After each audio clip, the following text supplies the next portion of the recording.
সফটওয়্যারটা set up হয়ে যাওয়ার পরে সফটওয়্যার প্রথমে একটি উইন্ডো আসবে।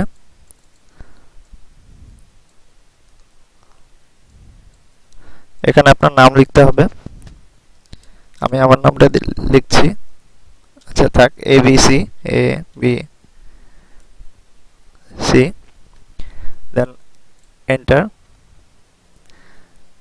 এখানে দেখবেন course type course, touch touch typing course. এখানে ফার্স্ট স্টার্ট সেশনে ক্লিক করতে হবে। Then start course. স্টার্ট কোর্সে গিয়ে এখানে আপনার এক একটি লেসন দেওয়া আছে এবং এক একটি লেসনের আন্ডারে সাব লেসন আছে।